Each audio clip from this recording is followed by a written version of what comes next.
was just like at some point, in the middle, he starts asking if anyone wants to come on and talk about not liking the prequels. I was just thinking, like, even if you like the sequels, don't you want more Star Wars fans to like the movies? Like, can't you at least meet us there? Where you're like, okay, I like the sequels, but I wish that they would have made the movies in a way where I still like them, but more other fans liked them.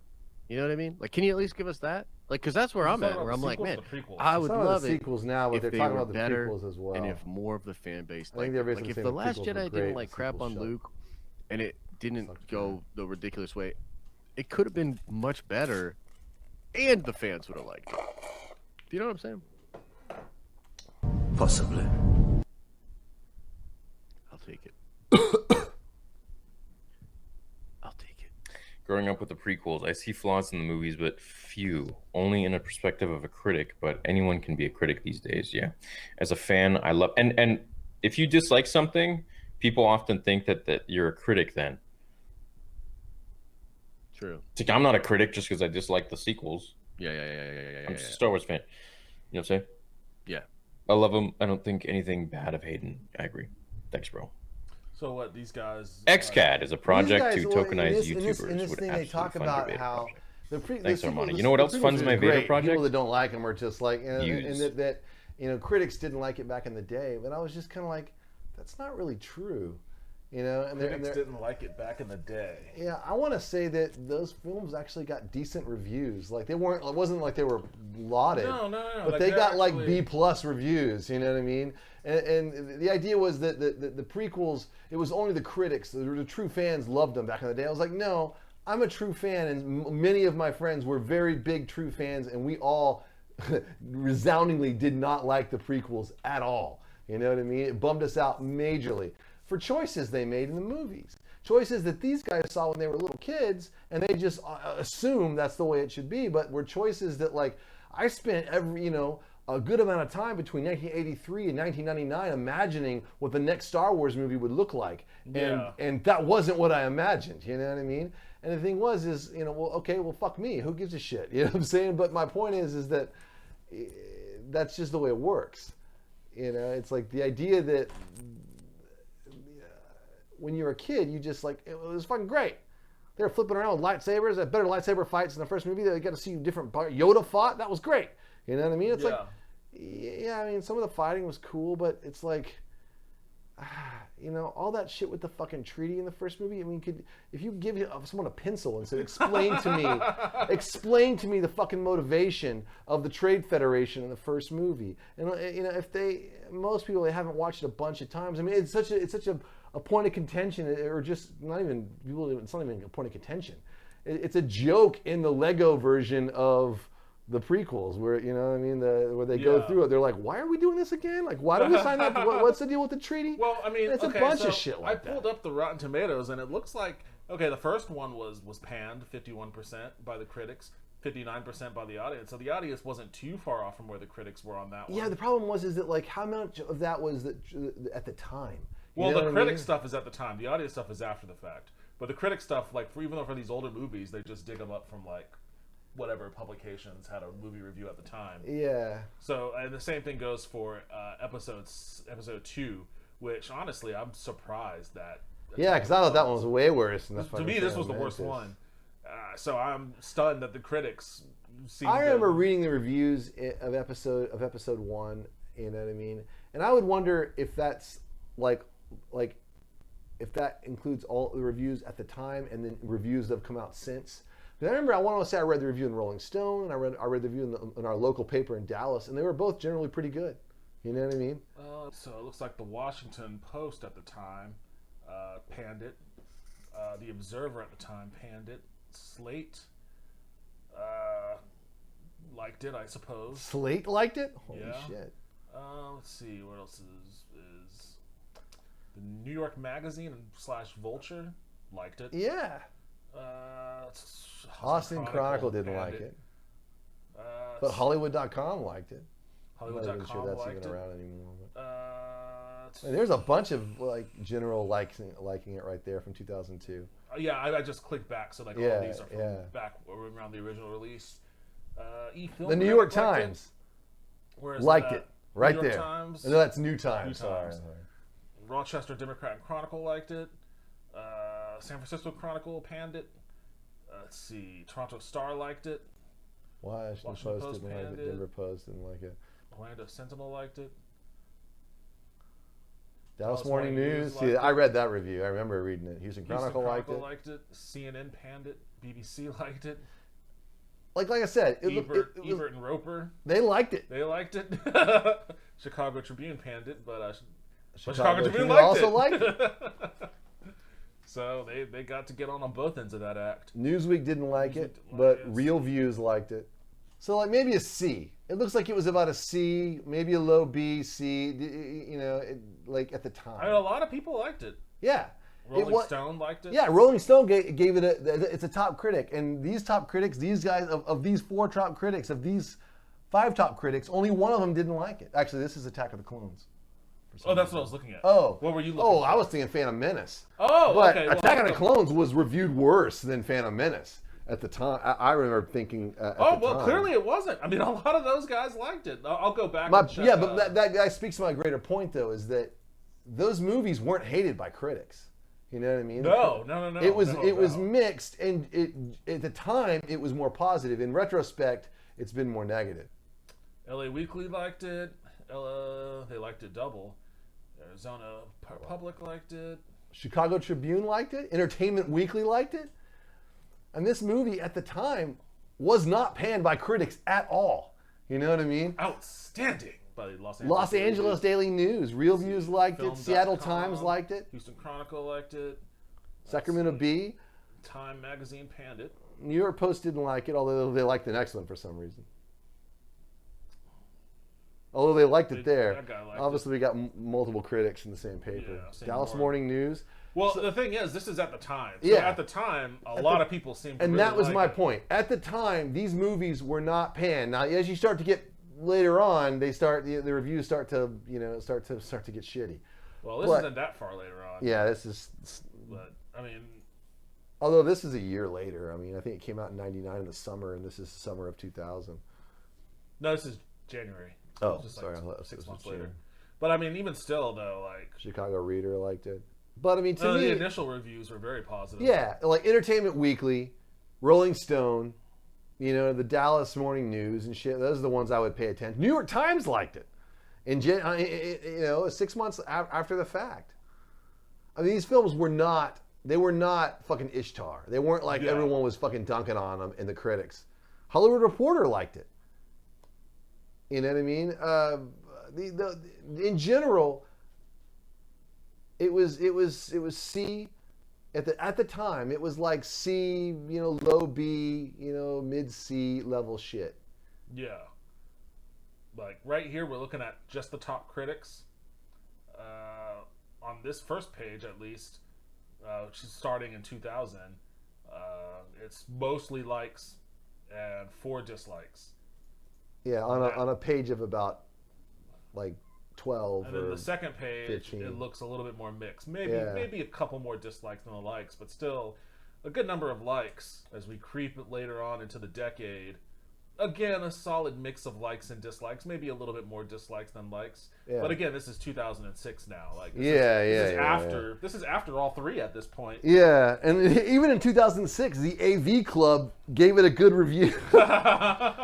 Which goes to my point. The idea that like these movies were just like the true fans loved them, but the critics hated them. It's bullshit.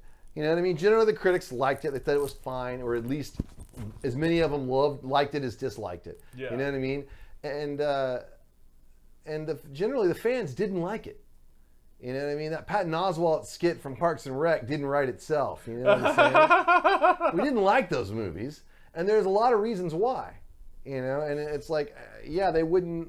I mean, I remember hearing that Dash Star guy after the fucking Last Jedi come out talk about like how great Star Wars was, his memories of going to see Revenge of the Sith with his dad. Yeah. And I was just, and I was like, God damn, how old are you, dude?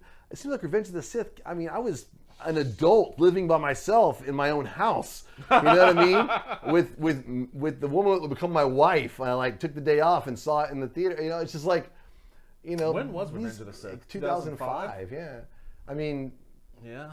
I guess I hadn't met you at that point. No, that we met in may have been 2006. working at. I was at Aspire in 2005. Yeah, I didn't get there until I may have been at 2006. actually. I may have been at Midway. I think I actually was at Midway still.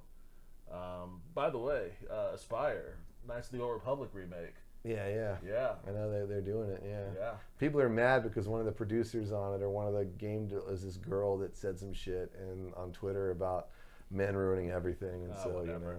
Whatever. All I know is that a lot of the people that are at Aspire that are working on it are people that I worked with at BioWare Nice. Star Wars: The Old Republic. So it's probably as close to a BioWare remake of KOTOR as you're gonna get. Well, you heard it here first, people. We got Whatever the that's inside. right. You actually literally heard it here because I finally put those fucking mics where they needed to be. Maybe they're on. I'm We looking. don't I even see know. it. I see them jumping. So they're there. They're activated. But yeah, I mean that was just the thing. It's like I took umbrage with this idea that I was just like, no, you know, it's like, dude, that Jar Jar shit for an adult was fucking grating. Like it was a level of slapstick shit that you didn't see in the first movies, really. You know what I mean? Maybe a little bit with the Ewoks and stuff, but certainly not in Empire. You know what I mean? And that was the only thing that I recall being like a big point of contention was a lot of people just didn't like Jar Jar Binks. There was never any talk at the time about like the CGI looking weird. see, that was my issue when I first watched it. I was like, what the fuck? I didn't hear any of that shit. In fact, like literally the only negative thing that I heard about Phantom Menace was Jar Jar Binks. Well, the funny thing is, Phantom Menace actually Because everyone loved Darth Maul. Yeah, people love Darth Maul. I mean, the plot was super convoluted. It didn't make any sense. I mean, like, here are the issues with the Phantom Menace. I mean, well, they hated that kid too, but it was Jar Jar that the kid was probably miscast. But honestly, he might have done a better job had the script been stronger and had they spent more time really trying to pull performances out of the actors. Yeah. But Darth Maul was cool. There's He a wasn't. contingent of storytelling that like falls back way too hard on like lineage and bloodline and like that sort of thing. And I feel like Star Wars at a certain point became super influenced by anime because anime is all about that shit. Yeah. It's all about lineage and bloodline, and he's the son of the fucking the guy or that guy. Well, I and mean, you know, his power anime, level is this level, and oh, now this guy has this power level. How are we going to beat that guy with that power level? Well, I'm going to get my power level to that power level. And Yeah. it's all that sort of shit, and like, there's just no room for like just conventional character development that isn't on like 1 to 2 to 3 kind of power level tracking kind of track. Well, that becomes a huge aspect of it. You know what I mean? Like, Yeah. it's not viable if there's not some kind of, you know, and you know, and the thing is that like, Anakin didn't need to be the chosen one. So when I imagine the prequels, I imagine a story that Obi-Wan told in the first movie. You know, he and Anakin were friends. He tried to train Anakin. He thought he could do it, or in the I guess the first 3 movies, he thought he could train him as good as Yoda. They were friends. But he couldn't train him as good as Yoda. Anakin turned to the dark side and hunted down the Jedi as Darth Vader. Yeah. I didn't need him to be fucking Jesus. You know what I'm saying? You know?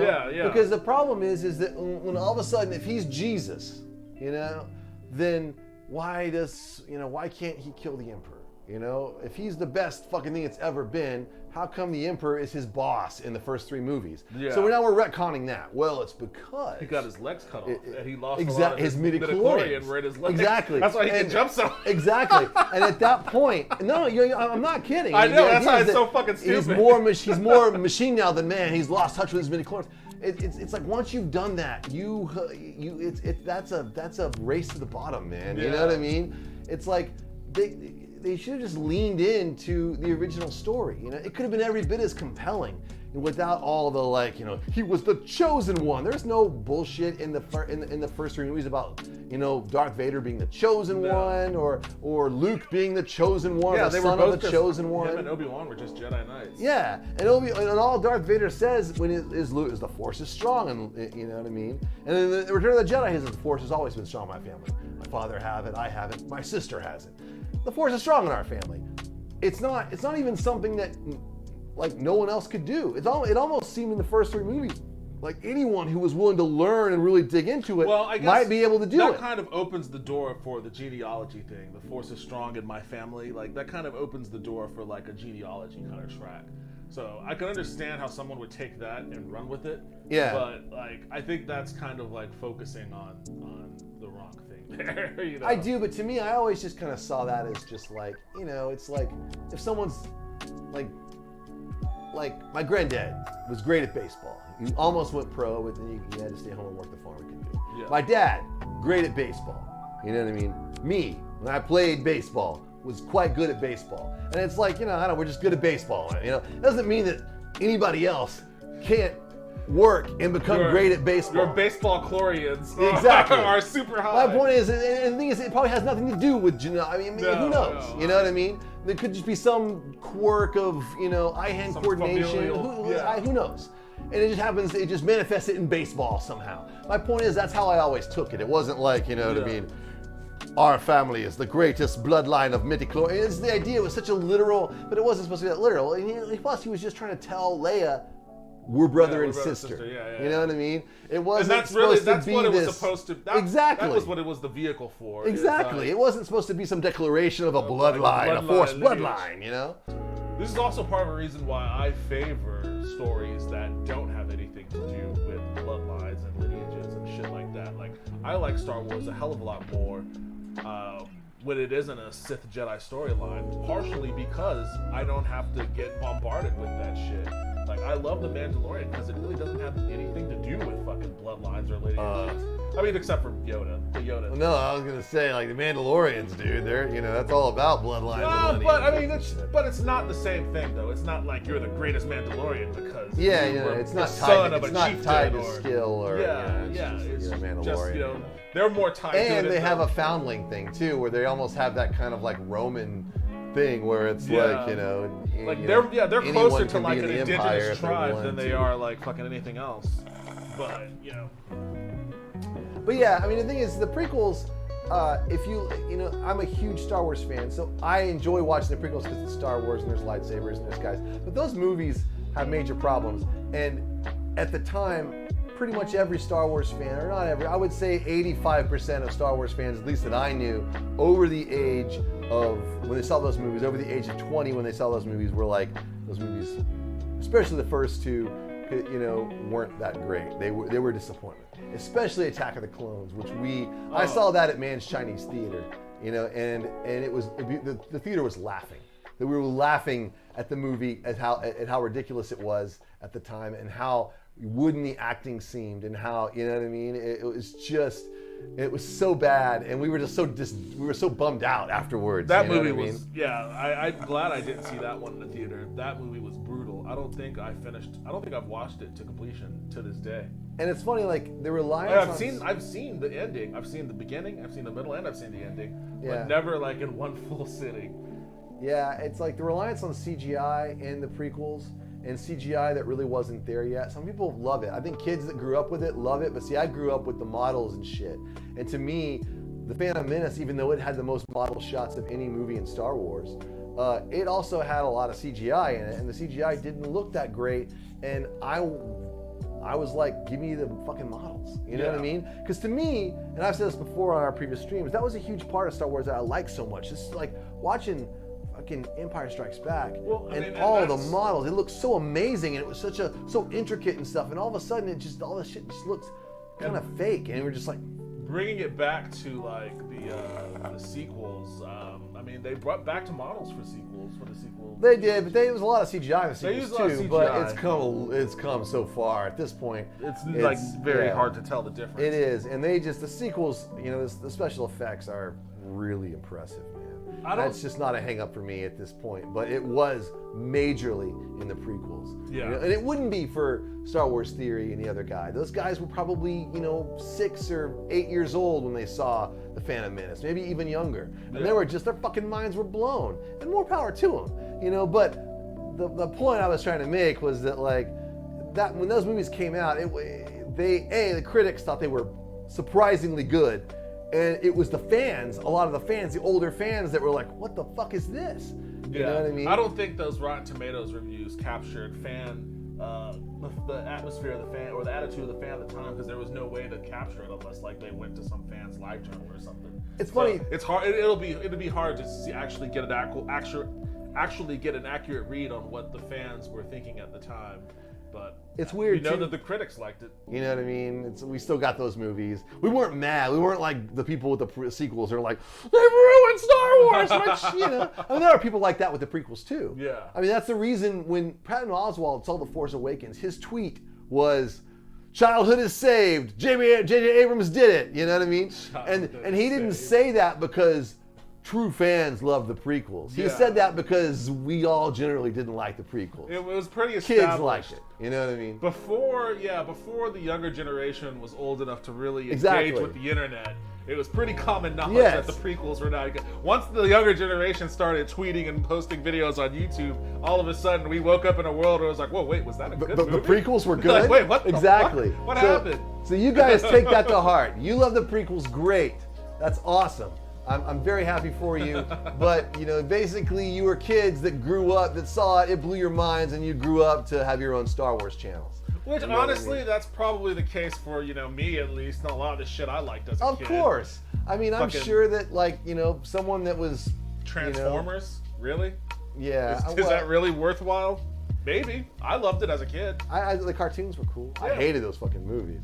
Oh, we watched that. We did. We saw the first one together, and we left and just laughed in the parking lot for like an hour. I am really still surprised we didn't get kicked out of that Alamo, because like we were trashing the movie during in the theater. Yeah, it was terrible. But the thing is that you know, that's one of the cool things about Star Wars. And believe it or not, prequels people that hate the sequels, that you know think that you know, you will reach a point where you know all the sequels kids will start fucking TikToking and all that kind of shit, and there'll be Rey and Kylo memes, and everyone will be amazed talking about how amazing those movies were, and this kind of shit. Oh yeah, people are gonna love Rise of Skywalker. Oh yeah, they're gonna love the fucking Last Jedi. They're gonna love Rey and Kylo. They're gonna think they're so fucking awesome. And the thing is you're gonna be like, well, we didn't like those movies back then. But at that point, it's gonna be they will have developed those storylines more. Because the thing is the Clone Wars cartoon series really made the prequels a lot more bearable. It fleshed out all those characters a lot. It gave a lot of like backstory. It made Anakin's turn not seem so just completely fucking random. I mean, it didn't seem totally random, but there just wasn't enough time to build it up. You didn't see his gentle, you know what I mean, movement to that kind of thing. It was just,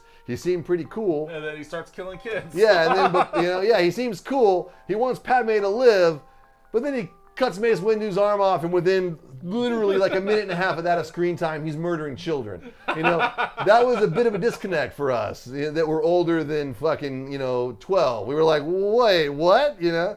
And the thing is that like you'll get to a point where you'll accept all that. They will have built all that shit out, shit that you will think is cool, because you'll still like Star Wars, and it won't be the huge fucking, major bummer that it seems now. So take heart in that. You know what I mean? I watched the prequels with my daughter.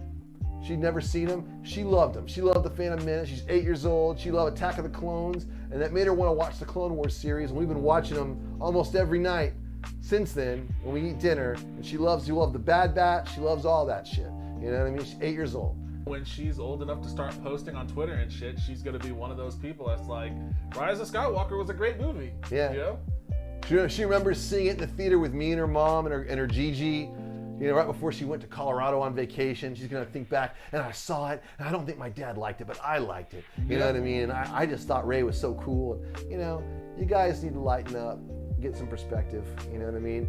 That being said, The Rise of Skywalker was a terrible movie. But honestly, so was The Phantom Menace and Attack of the Clones in the first, 60 minutes of Revenge of the Sith. The last 40 minutes pulled it out. Oh, the last 40 minutes were great. Yeah, I liked that last 40 minutes. The last 40 minutes of Revenge of the Sith give you a sense of what that trilogy might have actually been. And and Ewan McGregor for the win. The speech he gives when he cuts his arms and legs off, and he's like, "You were my brother, Anakin." Oh, it's great. You were the chosen one. Oh, it's like, you were supposed to destroy the Sith, not join them. The way he says it is so great.